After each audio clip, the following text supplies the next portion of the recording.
Hi అండి, అందరూ ఎలా ఉన్నారు? బాగున్నారా? నేను బాగున్నానండి. ఇవాళ అయితే అమ్మవారికి నేను సజ్జపాలు నైవేద్యం పెట్టాను. సజ్జపాలు అంటే అమ్మవారికి చాలా చాలా ఇష్టం.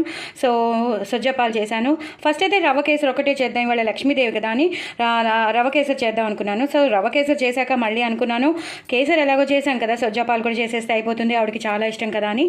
సో హ్యాపీ నవరాత్రి అండి. అమ్మవారి కటాక్షం మీ అందరికీ ఉండాలి, అమ్మవారి అనుగ్రహం మీకు అందరికీ ఉండాలని కోరుకుంటున్నాను. మీరందరూ హ్యాపీగా ఉండాలి, అందులో నేను కూడా ఉండాలని కోరుకుంటున్నాను. సో సజ్జపాలు మాత్రం నేను గోధుమ పిండితో చేశానండి. చాలా చాలా బాగా వచ్చాయి.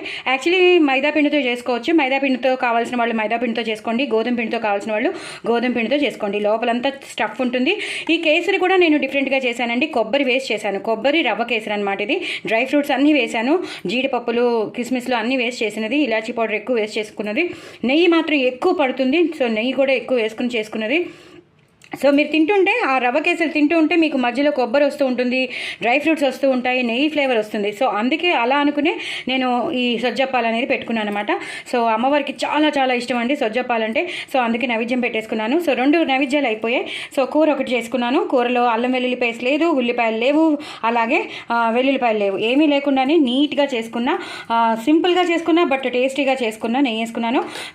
కూర అండి ఆలు టమాటో కర్రీ అద్రిపోయింది. మన ఇంట్లో ఉన్న పౌడర్స్తోనే చేసుకున్నాను. చాలా చాలా పెద్ద పెద్ద ముక్కలు తరుక్కోవాలండి. ఆలులు అనేవి పెద్ద ముక్కలు తరుక్కుంటేనే బాగుంటుంది.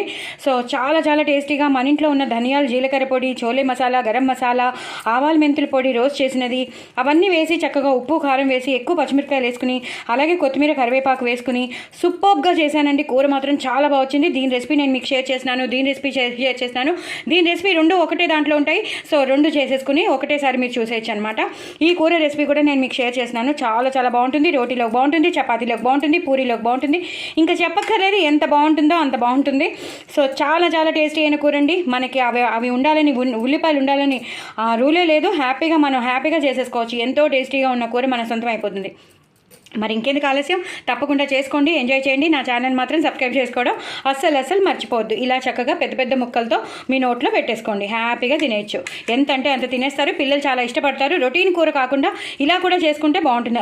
చెప్పడం మర్చాను, ఇందులో శనగపిండి కూడా నేను డైల్యూట్ చేసి వేశాను, సో దట్ ఈ థిక్ కన్సిస్టెన్సీ వస్తుందని. చాలా చాలా టేస్టీగా ఉంది, ఇంకా చెప్పొద్దు, అంత బాగుంటుంది. సో ఇవన్నీ మంచి మంచి రెసిపీస్. హ్యాపీ నవరాత్రి అండి. అమ్మవారి కటాక్షం మీకు ఉంటుంది, తప్పకుండా చేసుకోండి. నా ఛానల్ మాత్రం సబ్స్క్రైబ్ చేసుకోవడం అసలు మర్చిపోద్ది. వ్యూస్ పెంచండి. ఇన్స్టాగ్రామ్లో నేను పాటలు పాడుతున్నాను, అవి కూడా వినండి, ఫాలో అవ్వండి. చాలా మంచి మంచి పాటలు వస్తూ ఉంటాయి, వినండి, ఓకేనా? సో ఫాలో అవ్వండి. నా ఛానల్ మాత్రం సబ్స్క్రైబ్ చేసుకోవడం అసలు మర్చిపోద్దు. ఇంకో నలుగురికి షేర్ చేయండి, ప్రమోట్ చేయండి. బాయ్ అండి.